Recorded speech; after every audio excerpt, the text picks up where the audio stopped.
the land that we sit on is hard for me to even express how honored and how thankful I am for this because of the cultural aspects of being able to use land. That land was taken from us. So in order to get that land back, you had to work long and hard to get to that point where you can even purchase a piece of land to get that back. And even then, you're still limited. If you look at the history of how land was acquired back in, 1700s, every town has its own history. But in this particular town, there was a lot of land that was owned by our family, our ancestors, and, it wasn't acquired in the best way. A lot of times land was lost through non-payment of taxes. A lot of times it was just falsifying paperwork, and it was kind of swindled away too. Those are things we don't talk about, it's the history though. And so as people start looking up documents and realizing that all of those transactions have already occurred. I mean, just your family's land in that cabin on the water, that wasn't taken legally, but it was done legally enough for the people that acquired the land. His grandparents had a huge chunk of land, and over the years it's dwindled down, right? I mean, those are all stories, but the reality is that it's very hard for an indigenous person to have land to grow on, to be able to provide food for their own family, not to mention for their, community. And so most people are renting, they don't own. So to be able to own land, which when we got our house back almost 40 years ago, which our house is right over there, it's not that far, because I'm going to always have a connection to that property. We were one of a handful at the time that was a property owner.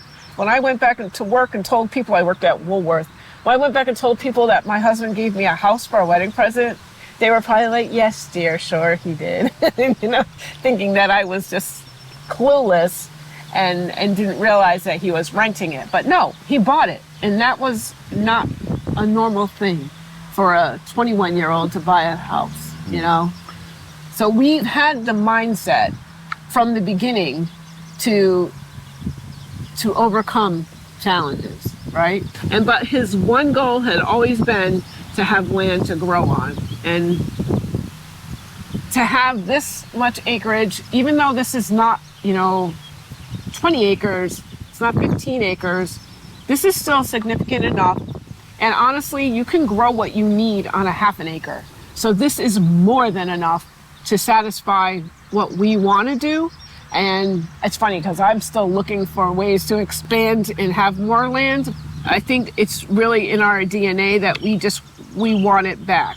There's something to be said for Narragansett tribal members having land on Main Street in Ashawaug. I'm sorry. Early on in my life, I kind of realized that the more dominant community didn't really have high expectations for, tribal people in the area. Absolutely. And I felt like I was challenged by that because I had dreams too, and I knew how I was raised, and I loved the way I was raised, and I loved my community, and I was raised by a community. And so it was really important to me to work on these dreams and thoughts that I had to build something that would help the tribe, help tribal members, help my siblings, help my extended families. It was really important for me to do that. And I was taking a lot on at that time, not even realizing how much, that involved. But I knew that somebody did that for me and others like me, and I wanted to give back. And in order to do that, first thing you had to do is work. And you had to work in an area where you weren't so controlled. We had a family business, and it was easier to work that business because I could work as many hours, as much as I wanted. So I became a workaholic early on because I kind of already had an idea what I wanted. So to fast forward that, as an older individual now looking back, I can see that that cycle is still going on. There's still a lot of youth out there that's it's going to be very hard for them to acquire a piece of property. And there's something different about owning property or paying a bank for property that you're using, because that's a long, hard ride as well, and you have to maintain a certain, which we all know, to make sure that those bills are paid. So it pulls you away from a lot of the free time and things that you enjoy doing to just making sure that you're taking care of your finances. To be able to get to a point in time to where you have the tools and now you can actually do what you want, and which is sharing for us and teaching and helping, is very rewarding. And that was something that I was looking to do. And I had an awesome partner that, stuck by me and worked with me and helped me through a lot of difficult times that was, change. And we had 3 children that, understood, and they pushed as well. Went And along for the ride. and grandchildren now that gets the reward from that work. But at the end of the day, the world is changing so fast, I don't even think I have the answers to tell the youth on how they can do it.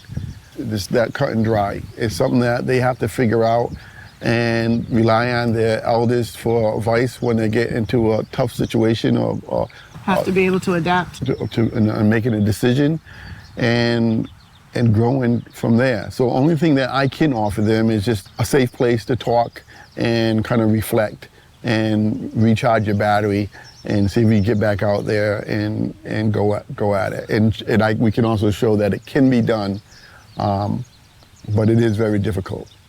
Especially, and I usually say, at least when you play the game of Monopoly, they give you money to start.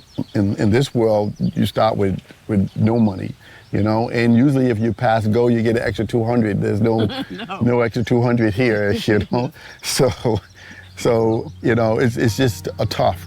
And then now you put everything I just said, you put that with the fact of the trauma and drama and the thinking of, we used to have land, the land was taken from us. I don't think this is fair. If you get caught up in that soup, you'll spiral to failure because that's so much, pressure on you that you baggage that you feel like it's not a fair world. And why should I have to do this when we had this already? And I just want to live like my ancestors lived.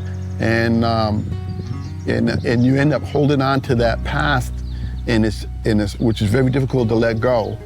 But I think that, we are unfortunately assimilated, but do we have to be assimilated? I think we have to figure out how to find the balance that we can maintain who we are and who we've always been, but still also function as a, in this dominant culture. We have to figure out that way to do that. Take what we know and use it to educate and raise awareness so that hopefully for our grandchildren, it won't be as hard. And I see a shift, but I know that there's still those old mindsets around, but there's still a shift and there's opportunity for change. So if we can help make a change, I think we're doing what we intend to do.